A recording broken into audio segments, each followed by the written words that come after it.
एक serial killer जो जब भी कत्ल करता तो लाश की पीठ पर एक लाइन लिखता, और वो लाइन पंजाबी में लिखता, और वो लाइन थी धोखेबाज। तो पहले कत्ल करता, फिर पीठ पर उसके कपड़े उतार कर धोखेबाज लिखता, और उसके बाद उसके दोनों पैर छूता और फिर माफ़ी मांगता, कहता मुझे माफ़ कर दो, मैंने तुम्हें मार डाला। अब ऐसा कौन सा सीरियल किलर हो सकता है जो ऐसी हरकत करे? सिर्फ इतना ही नहीं, ये सीरियल किलर दिन में तो एक इंसान बनकर घूमता, एक पुरुष बनकर घूमता, लेकिन रात को ये औरतों के लिबास में आ जाता और महिला बनकर सड़क पर निकलता और फिर एक एक कर कत्ल करता। इतना ही नहीं, 11 कत्ल की बात उसने पुलिस के सामने कबूल की, लेकिन साथ में ये भी कह रहा कि इनमें से किन किन को कहाँ कहाँ पर मारा मुझे याद नहीं, मैं हमेशा नशे में रहता हूँ, इसलिए मुझे ये पता ही नहीं मैंने कब क्या किया। और साथ ही उसे ये भी याद नहीं कि ये गिनती कत्ल की 11 है या उससे ज़्यादा है। यानी बहुत मुमकिन है कि कत्ल की गिनती बहुत आगे तक भी जा सकती है। ये कहानी एक पंजाब के सीरियल किलर की है, हाल के वक्त में शायद पंजाब के सबसे बड़े सीरियल किलर की। और इत्तेफाक देखिए कि अभी पिछले 1 महीने के अंदर मैं बात करूं तो गुजरात से 2 सीरियल किलर पकड़े गए, एक जिसने 12 कत्ल किए, एक जिसने 5 कत्ल किया, और अब ये पंजाब का सीरियल किलर। गुजरात का एक तांत्रिक सीरियल किलर था, एक जो सीरियल किलर था वो सिर्फ भारतीय रेल के रिजर्व्ड बोगी में जो हैंडीकैप्ड होते उनका रेप और मर्डर करता था। लेकिन पंजाब के इस नए सीरियल किलर की कहानी और उसके पकड़े जाने की कहानी दोनों ही बड़ी अजीब है। हुआ ये कि 18 अगस्त इसी साल, यानी कि 4 महीने पहले, पंजाब के रोपड़ के कीरतपुर साहिब में एक टोल प्लाजा है हाईवे पे। उस टोल प्लाजा के बराबर में एक चाय पानी की दुकान है, और उसी दुकान के मालिक की लाश उसके दुकान के करीब में पड़ी मिलती है। सुबह लाश होने की खबर मिलती है, पुलिस मौके पर पहुंचती है, छानबीन करती है, लेकिन कातिल का कोई सुराग नहीं मिलता, कोई सीसीटीवी कैमरा बाकी चीज़ें थी नहीं, वहाँ पर अंधेरा था। अब कीरतपुर साहब के टोल प्लाजा के करीब इस दुकान में हुए ये कत्ल की तफ्तीश शुरू होती है। तफ्तीश करते करते अचानक पुलिस को पता चलता है कि उस शख्स का मोबाइल गायब है जिसका कत्ल हुआ है। नंबर मिलता है परिवार वालों की तरफ से। अब पुलिस उस नंबर को सर्विलांस पे लगाती है तो पता चलता है कि नंबर एक्टिव है और इस फ़ोन का बाकायदा इस्तेमाल हो रहा है। अब पुलिस जो शख्स इस फ़ोन को इस्तेमाल कर रहा था उस तक पहुंच जाती है सर्विलांस के ज़रिए और उसे दबोच लेती है। पुलिस को लगा केस सुलझ गया, कातिल हाथ में है। लेकिन जिसके पास ये फ़ोन था मकतूल का, जब उससे पुलिस पूछताछ करती है तो कहता है साहब ये फ़ोन तो मैंने अभी ख़रीदा है और किसी ने कहा कि ये कहीं पड़ा हुआ था, सस्ता है, ले लो, तो मैंने ले लिया इस सेकेंड हैंड फ़ोन और मैंने इसमें अपना सिम डाला है। अब सिम डालने के बावजूद अगर फ़ोन वही है तो अब फिर पकड़ में आ सकते हैं। तो अब उस शख्स ने बताया कि हमने ये फ़ोन ख़रीदा था किसी से। अब पुलिस के हाथ खाली। उन्होंने कहा अच्छा किससे ख़रीदा? तब उसने कहा कि एक शख्स से ख़रीदा था। पुलिस ने कहा उसको हुलिया बताओ, कुछ याद है? ये कहता याद तो नहीं है। फिर अचानक याद आता और कहता सर एक अजीब चीज़ थी उसके अंदर। उसने बोला क्या? बोला था तो मेल, पुरुष, लेकिन उसने मतलब अपने आप को का श्रृंगार कर रखा था, सज धज कर एक तरह से। उसके चेहरे पे एक पल्लू जैसा भी कुछ था, तो ऐसा लग रहा था कि जैसे वो कोई औरत है जबकि था मर्द। अब ये पुलिस को बड़ी अजीब बात लगी। पुलिस ने फिर उसी चश्मदीद जिसको फ़ोन बेचा था उससे कहा कि चलो उसका चेहरा जो याद है बताओ। अब उसने चेहरा बताना शुरू किया और जो हुलिया बताया उसका लुक कैसा था, क्या, तो हूबहू उसके बताने के आधार पर पुलिस के एक्सपर्ट्स ने एक स्केच तैयार किया। ये जो स्केच आप देख रहे हैं ये पुलिस का बनाया हुआ वही स्केच। अब स्केच बनने के बाद पुलिस ने आसपास के तमाम डिस्ट्रिक्ट में, अलग अलग ज़िलों में इस स्केच को तमाम पुलिस स्टेशन में भेज दिया और दीवारों पे भी चिपकवा दिया कि इस शख्स को अगर कोई देखता है या देख चुका है तो बताए।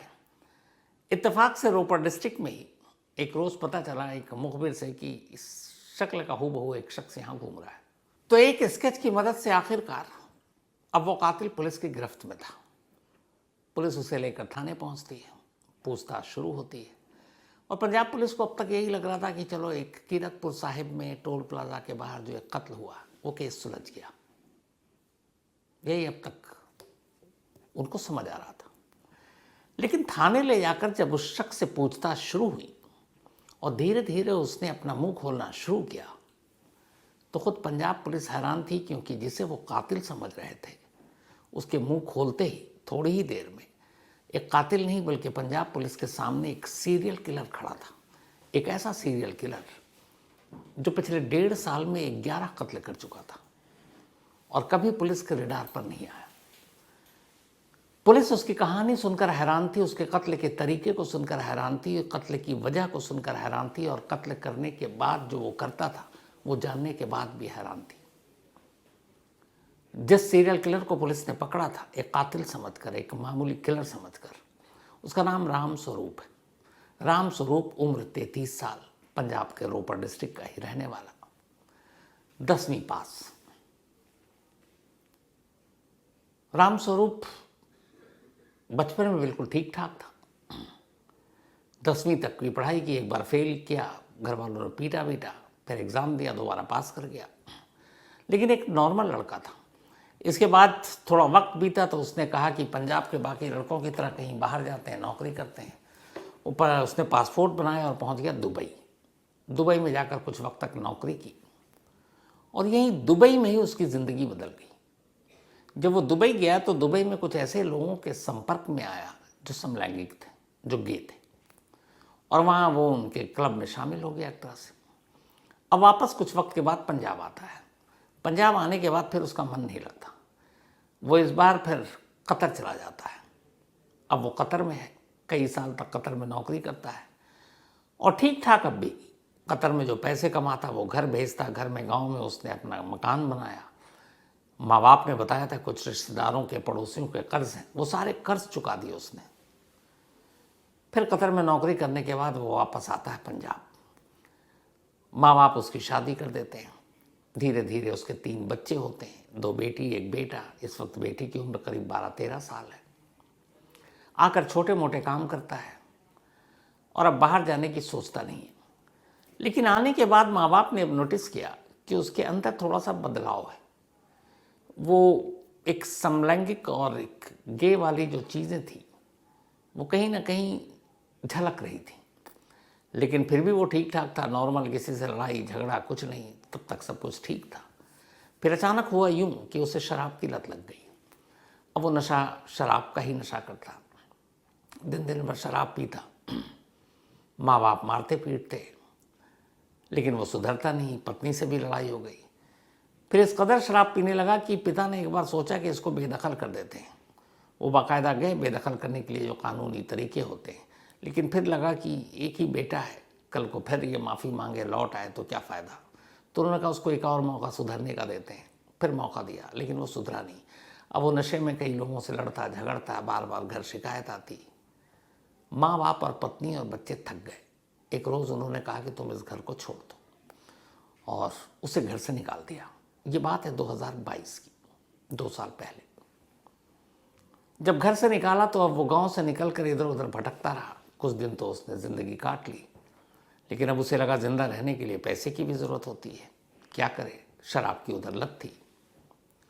और यहीं से एक आम इंसान एक सीरियल किलर बनने की कहानी शुरू हो जाती है। चूँकि दुबई से आया था वो, एक वहाँ जाकर वो एक गे बन चुका था।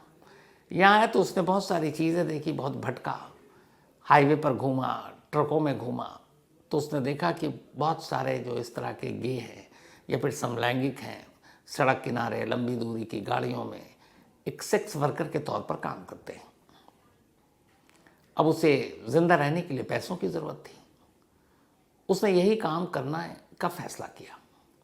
अब यहाँ एक चीज़ उसके काम आई, वो ये कि जब ये छोटा था तब घर में अक्सर माँ बाप से छुपकर ये मेकअप किया करता लड़कियों की तरह। लड़कियों के कपड़े पहनने के शौक़ थे। 1-2 बार पकड़ा गया, घर में पिटाई भी हुई, लेकिन बहुत छोटा था तो कई लोगों ने हंस के टाल भी दिया। लेकिन वो उसके था अंदर की लड़कियों की तरह कपड़े पहनने, मेकअप करना, और फिर शायद वही चीज़ें उसको उस समलैंगिक बनाने की तरफ भी ले गई। तो अब अचानक जब घर से निकाला हो गया पैसों की कमी, कोई रोज़गार नहीं, काम करना नहीं चाहता, दिन भर शराब के नशे में। तो पैसे कमाने के लिए उसने फिर एक सेक्स वर्कर का एक तरह से काम करना शुरू कर दिया। अब वो रोपड़ डिस्ट्रिक्ट, इसके अलावा रूपनगर, फतेहगढ़ साहिब, होशियारपुर, इन जगहों पर वो घूमता और फिर रात होती तो रात को ये औरतों के भेष में आ जाता, सर पर पल्लू डाल लेता, मेकअप करता महिलाओं की तरह और उसके बाद निकल पड़ता। कहीं सड़क पर खड़े होकर लिफ्ट मांगता, कोई गाड़ी में अकेला है देखता, लिफ्ट दे देता, फिर उससे ये बात करता। उसके बाद कुछ पैसों के अंदर समझौता होता, तो एक तरह से ये जिस्म फरोशी का धंधा करने लगा और धीरे धीरे ये सिलसिला चलने लगा। बहुत ज़्यादा पैसे नहीं मिलते, लेकिन इतना था कि ये इसकी अपनी ज़िंदगी कट रही थी। 6 महीने उसने इस काम में लगाकर निकाल दिए। 1.5 साल पहले की बात है, 2023 जून का महीना। पहली बार ये ऐसी ही रात को निकला भेष बदल कर महिलाओं का और इंतज़ार कर रहा था लिफ्ट। एक किसी ने लिफ्ट दी, उसके बाद कुछ पैसों की बातचीत हुई, गाड़ी कहीं रुकी साइड में, लेकिन बाद में पैसों को लेकर दोनों में झगड़ा हो गया। जितने पैसे की बात है उसने कम दिया, इसे गुस्सा आया। ये अपने हमेशा गले में एक स्कार्फ या मफलर टाइप का कपड़ा डाले रहता था। गुस्से में उसने उसी मफलर से उसके गले को घोंट दिया। ये उसका पहला कत्ल था। लाश को सड़क किनारे फेंका और वहां से निकल गया। पुलिस ने लाश देखा, आज तक कातिल का पता नहीं। तफ्तीश 1.5 महीने, 1.5 साल हो गए, कुछ पता नहीं। अब इसके बाद यहीं से ये सिलसिला शुरू हुआ। अब वो जब भी रात को गाहे बगाहे निकलता तो कई बार अगर सामने वाला ग्राहक शराफत से चला जाता, जो वादा करता पैसा देता तो ठीक, नहीं देता तो फिर झगड़ा होता, और झगड़ा होता तो फिर वो उसी मफलर से उसका गला घोंटता, उसे मारता और निकल जाता। इन 1.5 सालों में बहुत सारे मामलों में ऐसा हुआ कि उसका झगड़ा नहीं हुआ और उन लोगों की जान बच गई, लेकिन जिन जिन से झगड़ा हुआ उनमें से किसी की जान नहीं बची और उन सबको उसने उसी मफलर से मार डाला। इसके बाद अगस्त में वो कीरतपुर साहिब पहुंचता है। रात का वक्त, वहाँ टोल प्लाजा के करीब एक चाय पानी की दुकान, उस दुकान का मालिक एक 37 साल का शख्स, ये महिला के रूप में घूंघट डाले वहाँ गया। इशारों में बातें हुई, फिर पैसे की बात हुई और उसके बाद अचानक बाद में पैसों को लेकर झगड़ा हो गया। उसने मफलर से उसका गला घोंटा, मार डाला और वहाँ से निकल गया। लेकिन बस पहली बार एक गलती की, उसका मोबाइल अपने साथ ले गया था, जिसे बाद में इसने बेच दिया और उसी मोबाइल की वजह से ये पकड़ा गया। तो जिन जिन के साथ झगड़ा नहीं हुआ उसने उन्हें जाने दिया और जिन जिन के साथ झगड़ा हुआ उन सबको उसने मारा। मारने के बाद वो उनके कपड़े उतारता ऊपर के और फिर पलटता और पीठ पर पंजाबी में धोखेबाज लिखता। और ये धोखेबाज इसलिए लिखता है क्योंकि अगर पैसे की डील मान लीजिए 500 रुपये हुई है और कोई कहता 300 दे रहे हैं तो उसे लगता है कि ये धोखा किया था। कई बार तो 200 रुपये में डील हुई और 150 रुपये दिया, 50 रुपये का फ़र्क था, लेकिन उसे लगा ये धोखा हुआ है। तो ऐसे तमाम लोग जिनके साथ उसका झगड़ा हुआ पैसों के मोल तोल को लेकर, पहले कुछ बाद में कुछ, उसने उन सबको मार डाला और हर एक की पीठ पर धोखेबाज लिखा। लेकिन हर कत्ल के बाद वो पहले तो धोखेबाज लिखता, फिर उसके बाद उसके दोनों पैरों को हाथों से पकड़ता और हाथ से पकड़ने के बाद उससे माफ़ी मांगता लाश से। कहता कि मेरा इरादा नहीं था तुम्हें मारने का और मुझे तो ठेस पहुंचाने का, चोट पहुंचाने का, लेकिन अनजाने में मुझसे तुम्हारा कत्ल हो गया, तुम्हारी जान ले ली, तो मुझे माफ़ कर देना। 11 लाशों से उसने माफ़ी मांगी, पीठ पर धोखेबाज लिखा। अब ये सब कुछ हो गया, लेकिन एक मोबाइल की वजह से वो पकड़ा गया। अब जब पुलिस ने उससे पूरी पूछताछ शुरू की तो उसने कहा कि मैं कभी कत्ल नहीं करना चाहता था, लेकिन जब भी रात को निकलता था तो मैं नशे में होता था और नशे में मुझे कुछ एहसास ही नहीं होता था कि मैं कर क्या रहा हूँ। मैं मार रहा हूँ, गला घोट रहा हूँ, लड़ रहा हूँ, ये भी नहीं पता है। यहाँ तक कि 11 कत्ल में से किसी का उसे नाम भी मालूम नहीं, किस किस का उसने कत्ल किया। कुछ के ठिकाने पता थे, उसने पुलिस को बताई तो पुलिस वहाँ तक पहुँची तो पता चला हाँ वहाँ लाश मिली थी कभी। 11 कत्ल की बात जो उसे याद थी वो बताई, लेकिन उनमें से अभी तक पुलिस सिर्फ 6 कत्ल की ही तस्दीक कर सकी है। 5 के बारे में अभी पता नहीं, क्योंकि उसकी खुद याददाश्त ही ऐसी है कि वो पता नहीं, पता सही बता रहा, ठिकाना सही बता रहा, नहीं बता रहा, कुछ आइडिया नहीं। पर पंजाब पुलिस उसकी तफ्तीश कर रही है। लेकिन जिस तरीके से उसका कहना है कि वो नशे में होता है और नशे में ही ये सारे उसने कत्ल किए, तो उसकी याददाश्त कमज़ोर है, याद नहीं है क्या क्या किया। यहाँ पुलिस को एक शक ये होता है कि उसकी याददाश्त नहीं, वो नशे में। लेकिन हर बार जब उसने कत्ल किया तो फिर 2 चीज़ें उसे कैसे याद रहीं। एक, हर कत्ल के बाद पीठ पर धोखेबाज लिखना, और 2, हर कत्ल के बाद लाश के पैर पकड़कर माफ़ी मांगना। और इसी के बाद अब पुलिस को शक है कि शायद अगर याददाश्त की भी बात करें तो गिनती सिर्फ 11 है या उससे ज़्यादा है, क्योंकि 1.5 साल का वक्फा है। 2 साल पहले उसको घर से निकाला गया था और इन 1.5 सालों में वो भटकता ही रहा है अलग अलग इस पूरे डिस्ट्रिक्ट में, चाहे वो रूपनगर हो, फतेहगढ़ साहिब हो, होशियारपुर हो। तो पुलिस इन तमाम डिस्ट्रिक्ट्स में आसपास के ऐसी लाशों के बारे में जानकारी इकट्ठा हासिल कर रही है जो लावारिस मिली, ख़ासतौर पर जिसकी हत्या गला घोंट कर की गई। क्योंकि राम स्वरूप के हिसाब से उसने जितने भी कत्ल किए, कभी वो अपने साथ कोई हथियार लेकर नहीं चलता था, क्योंकि उसका काम हथियार का था भी नहीं। बस उसे जब गुस्सा आता तो उसका असल में हथियार मफलर था, और या उसके आसपास जो भी वहाँ पे पड़ा हुआ मिल जाए वो उसी से मारता था। कहीं कि उसने सर पर भी चोट मारकर उन्हें मारा, तो या तो वहीं पे कुछ मौके पे चीज़ मिल जाए, वरना मफलर। कभी वेपन या हथियार साथ लेकर चला नहीं। तो अब पुलिस आसपास के तमाम डिस्ट्रिक्ट की उन तमाम लाशों की गिनती खंगाल रही है जो पिछले 1.5 से 2 सालों के अंदर बरामद हुई, लावारिस थीं, जिनके बारे में आज तक कोई सुराग नहीं मिला है। सिर्फ ये पता करने के लिए कि राम स्वरूप एक सीरियल किलर सिर्फ 11 कत्ल का है, यह गिनती बहुत ज़्यादा है। क्योंकि ऐसे कई सीरियल हुए हैं, दिल्ली में भी हुआ था, जिसको ये था कि शायद 42 कत्ल के बाद उसे गिनती याद नहीं थी। क्योंकि सीरियल किलर जब एक के बाद एक कत्ल करता जाता तो उसके लिए एक नॉर्मल रूटीन बात हो जाती है, और ऐसे लोग मानसिक रूप से बीमार होते हैं, तो उन्हें फिर पता ही नहीं होता है कि ये कुछ अलग कर रहे हैं। उन्हें लगता है ये उनकी ज़िंदगी का हिस्सा है। तो यही चीज़ अब पंजाब पुलिस को भी थोड़ा सा चौंका रही है या सता रही है कि मामला सिर्फ 11 का है या आगे का है। बाकी कत्ल की तफ्तीश की जा रही है, उससे पूछताछ हो रही है, और कई टीमें एक साथ अब लगी हुई हैं। पंजाब में दरबारा सिंह के बाद शायद ये दूसरा सीरियल किलर है। दरबारा सिंह बच्चों का सीरियल किलर, उसकी कहानी डिटेल में आपको सुना रखी है। तो जिसने इतने कत्ल किए, और अभी भी ठीक ठाक गिनती पता नहीं कितने कत्ल किए। तो कहानी में तो इतना ही, लेकिन आज चाहता हूँ कि मैं चलते चलते ये कहानी का सिलसिला ख़त्म करूँ उससे पहले इसी सीरियल किलर की ज़ुबानी उसकी कहानी आपको सुनाऊँ। थोड़ी सी देर उसने कुछ बात की है मीडिया से, और इसकी बातचीत सुनिए। हालांकि पंजाबी में है, लेकिन ये बता रहा है, और रिपोर्टर भी सवाल पूछ रहे हैं कितने बंदे मारे, क्या है वो है। तो पूरी कहानी पहले सुनिए इसकी, इसी की ज़ुबानी। लिखता गया था गड्डी के ऊपर, जोर से बोल यार बड़ा जा। जानबूझ के नहीं मारे। हाँ, मैं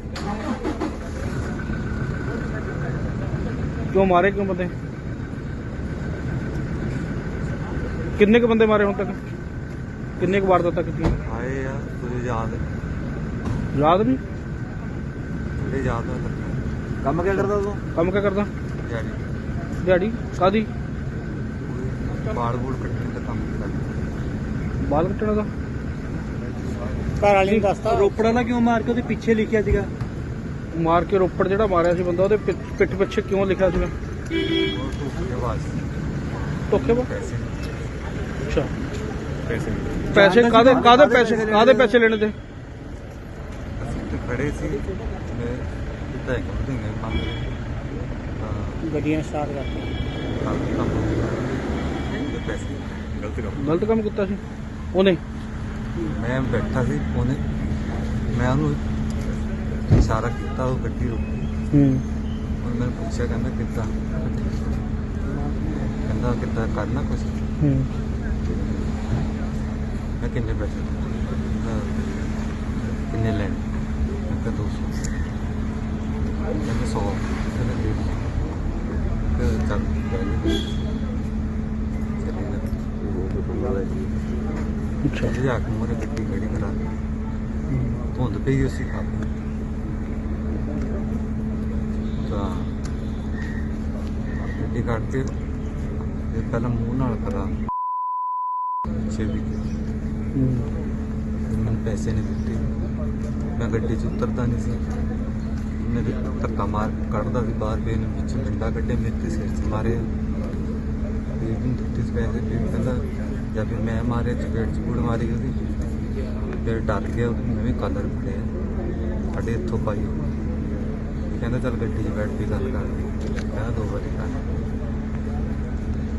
ਮੈਂ ਕਿਹਾ ਮੇਰੇ ਡੰਡਾ ਮਾਰਿਆ ਮੈਂ ਤਾਂ ਦੱਸ ਲੱਗਾ ਕਿੱਦਾਂ ਮਾਰ ਗੱਡੀ 'ਚ ਬੈਠਾ ਸੀ।